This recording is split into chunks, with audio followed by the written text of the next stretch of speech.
நம்முடைய செல்ல பெருந்தகர் தொடர்ந்து உரை நிகழ்த்துவார்.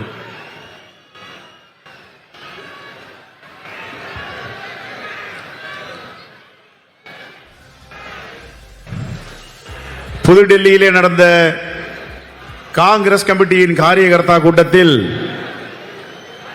ஒரு அசாமி தலைவர் வருகிறார். அசாமி மொழியிலே பேசுகிறார். அவர் என்ன பேசுகிறார் என்று புரியவில்லை. ஆனால் ஒன்று மட்டும் புரிகிறது, ஸ்டாலின்ஜி என்று கடைசியாக முடிக்கிறார். மேற்கு வங்கத்திலே இருந்து பெங்காலியிலே பேசுகிறார். என்ன பேசுகிறார் என்று புரியவில்லை. கடைசியில ஸ்டாலின்ஜி என்று முடிக்கிறார். எல்லோரும் பேசுவதெல்லாம் என்ன பேசினார்கள் என்றால், இந்த 40க்கு 40 எப்படி சாத்தியம் தமிழகத்திலே என்ற ஆய்வு நடந்து கொண்டு இருக்கிறது. அதற்கு நான் நண்பர்களிடம் தலைவரிடம் சொன்னேன், இது சாதாரணமான சாத்தியம் இல்லை.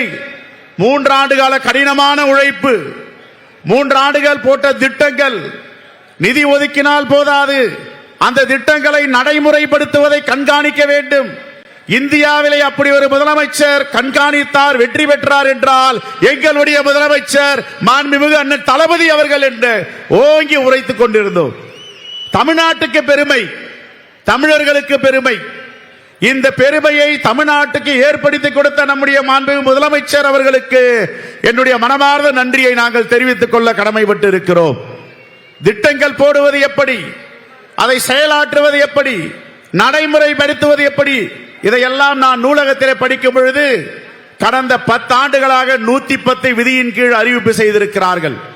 எதையும் முழுமையாக நிறைவேற்ற முடியவில்லை. ஆனால் கலைஞர் கால ஆட்சியில, இந்த 3 ஆண்டு கால ஆட்சியில 110 விதியை படித்து பார்த்தால் 110 விதியின் கீழ் மாண்புமிகு முதலமைச்சர் அறிவிப்பார்.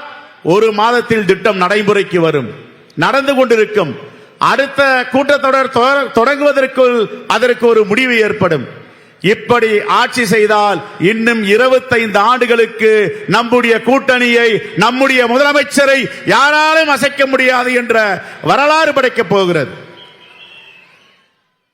இன்று இந்து பத்திரிகையில் ஒரு மிகப்பெரிய செய்தி எழுதியிருக்கிறார்கள். ராமர் கோவில் அமைந்திருந்த அயோத்தியில் அங்கே இந்தியா கூட்டணி வேட்பாளர் வெற்றி பெற்றிருக்கிறார்.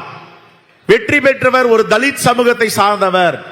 தொகுதியோ பொது தொகுதி என்று அதை படிக்கும் பொழுதே இன்று 100ஆண்டு விழாவை முத்தமிழறிஞர் கலைஞருக்கு கொண்டாடி கொண்டிருக்கிறோம். எனக்கு நினைவுக்கு வந்ததெல்லாம் உத்தரப்பிரதேச பைசாபாத்தில் இந்த வரலாறு அதிசயம் நடந்திருக்கிறது என்றால் அது எங்கிருந்து புறப்பட்டது? முத்தமிழறிஞர் கலைஞர் அவர்கள் இதே மண்ணில சிடி தண்டபாணி அவர்களை பொது தொகுதியிலே நிற்க வச்சு வெற்றி பெற வைத்தாரே, அந்த தீப்பொறி திராவிட முன்னேற்ற கழகத்தின் தீப்பொறியாக தமிழ்நாட்டில் இருந்து உத்தரப்பிரதேசத்திற்கு சென்றிருக்கிறது. அப்படிப்பட்ட வரலாற்றுக்கு சொந்தக்காரர் முத்தமிழறிஞர் கலைஞர்.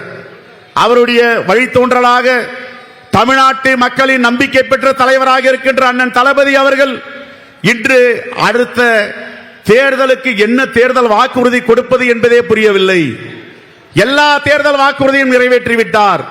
இன்னும் வாக்குறுதி கொடுக்காத இதை மாதம் மாதம் அறிவித்துக் கொண்டே வருகிறார்.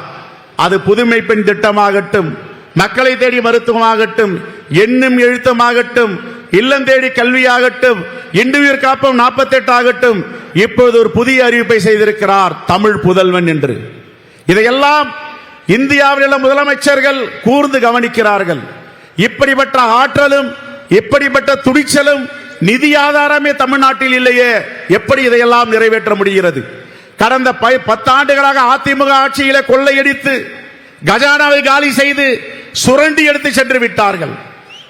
ஒரு நிதி மேலாண்மையும் கிடையாது. ஆனால் திறமையாக நிதி மேலாண்மை கையாண்டு இந்தியாவே திரும்பி பார்க்கின்ற வகையில் கடைசியில் வைத்து போட்ட துறைகள் எல்லாம் இன்று முன்னணி துறையாக தொழில் புரட்சியில ஓங்கி ஒலித்துக் கொண்டிருக்கிறது. உலகமே திரும்பி பார்க்கின்ற தொழில் புரட்சி தமிழ்நாட்டில் இந்த 3 ஆண்டுகளாக நடந்து கொண்டிருக்கிறது. என் அருமை பெரியோர்களே, இந்தியா கூட்டணியுள்ளவர்கள் மகிழ்ச்சியாக இருக்கிறார்கள்.